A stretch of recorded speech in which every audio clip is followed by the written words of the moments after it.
Tom from Classic Plastik here, sharing with you guys this massive haul that I got for very cheap.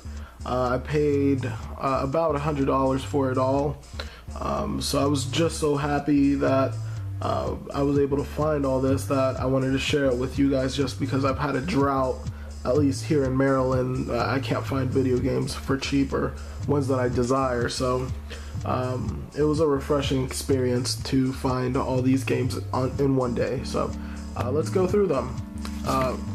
First, it's not a game, but first thing I got was a guide for 25 cents, State of Emergency. Very fun game if you like sandbox styled games. Next one, Brink for $1. It's brand new, it's not beat up. I mean, I don't know why anybody would buy it and then go drop it off, but thank you to whoever did that.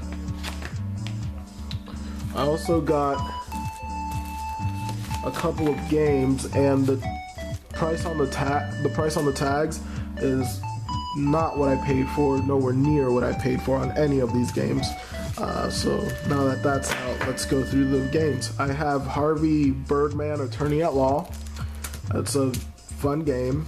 Neo Geo Battle Coliseum. Haven't played it, but it looks awesome. And of course, this one, Return to Castle Wolfenstein.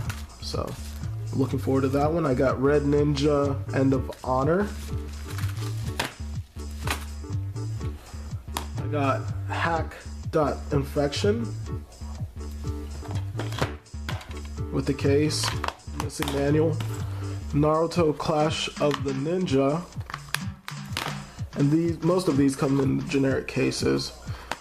The Grim Adventures of Billy and Mandy. Namco Museum, complete in box. We have Second Sight. We have Knockout King, or Knockout Kings, with Leonard Lennox Lewis on the disc and on the original cover. Peter Jackson's King Kong. I've never played this game, but it was such a deal, I just thought I'd pick it up. Minority Report. About this game, I actually bought this game brand new when it first came out. And I didn't realize Minority Report was a movie. I was younger at the time.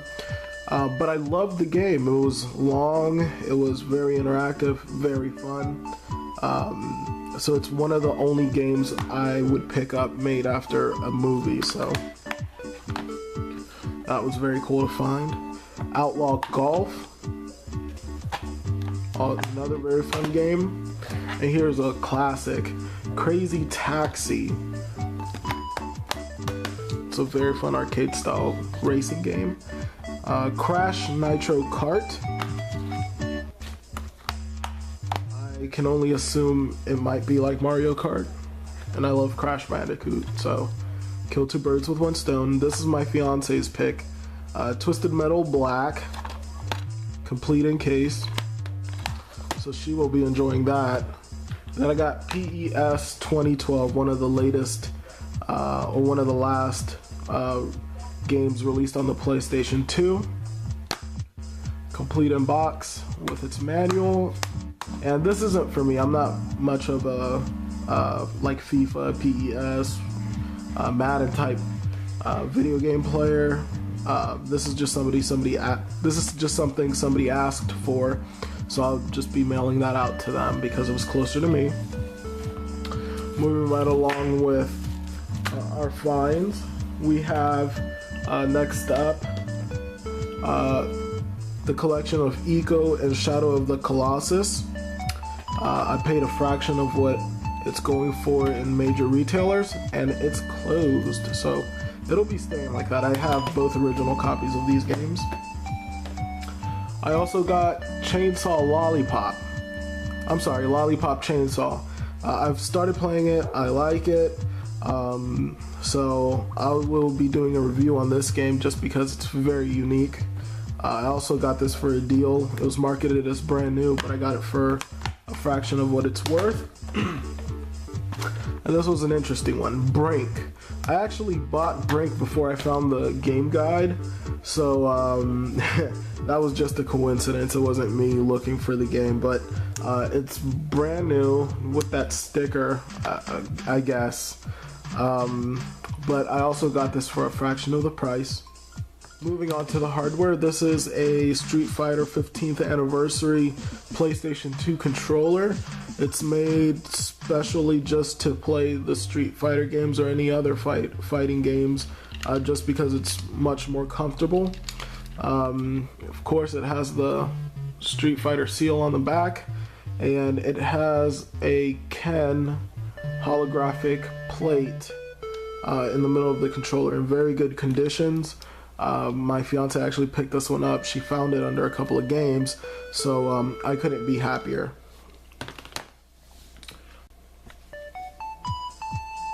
The PlayStation controller was not the only pad I got. I also got a couple of more, which I made a killing on because they're very sought after, and that's the GameCube Wavebird, and that is the price of what I paid for it. But I didn't pay for it because I actually had a coupon that actually paid for them all. So I actually didn't even pay for them. These are very sought after controllers. This is the regular gray one. This is the special edition platinum one. And both these controllers command premium. And rightfully so, because they are wireless. They can be played with the Wii, and they bring their receivers. The reason I got this one for so cheap is because the receiver is not included, but I have some extras that came with this one. So I'll definitely be getting some use of that one. But what can be better than 2 Wavebirds? 3 Wavebirds, and this one does bring its receiver. Like I said before, these controllers are very hard to find, and when you do find them, they command premium, so I had to jump on them for the price that they were at. But let's not stop the party at 3. What could be better than 3?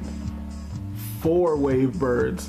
Also with the receiver, I'm just ecstatic that I found these Wavebirds. I mean, they're very, very cheap. Even if I would have paid for them, I would have paid $25. I mean, these Wavebirds are going from $30 to $50, especially where I'm at, where everybody and the grandma has a Wii. Everybody wants to get their hands on a GameCube wireless controller, so I was very happy about that. Now my GameCube is maxed out with Wavebirds.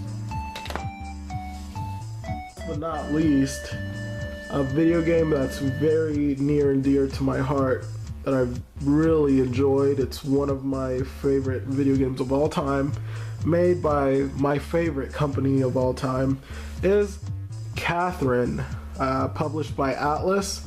Atlas is always ahead of the curve, bringing out new video games, new genres. I mean, there's I can't say enough about this video game. I enjoyed it a lot. The only thing I regret is that I got it for the Xbox 360. And it's not because of graphics or content or anything like that, but for collection reasons. I feel the Xbox is not going to be a very good collector's console just because with wear and tear they do die. So I feel like it's going to be one of those rare consoles after they all die out, of course. It's going to be one of those rare consoles like the 3DO that it either works or it doesn't. So with that being said, I felt like I would not be able to enjoy Catherine in later years. So I was in search of Catherine for the PS3, and I really wanted to get my hands on it, but could just never find it or was never cheap enough. Well, I went to the store and I saw this on sale, and it just completely blew me away. Or actually, I think my fiance saw it, but it is the PS3 version of Catherine, and it's the Love Is Over Deluxe Edition. These were only available by pre-order. They might have had some extra ones in the back. This was the last one. It was on display, and it was not staying at that store one more night. It was gonna get a place in my collection. Besides being a over-the-top, exciting, stressful puzzle game. Catherine has some very good animation. The box set includes the PS3 version of Catherine. It brings the Stray Sheep pizza box where you can put your game of Catherine in there, or you could put a pizza in the pizza box while playing Catherine. It brings a pillowcase. It brings a shirt that says Empty Hearts. Well, it has empty hearts, it says empty. And then a replica of Vincent's boxers, because if they were the original ones, they'd probably stink like shrimp. And that's not something I want near my video game. I'm not sure if I mentioned it before, but it comes with an art book and also the soundtrack, which is just phenomenal because I enjoyed the art as well as I did the soundtrack. So for under $100, I got all these video games, and I am very happy. After a drought and not being able to find any good video games, I feel like I got a pretty good deal on all this stuff. Stay tuned for the Klassic Plastik giveaway. Please subscribe and comment, and I will be seeing you guys later.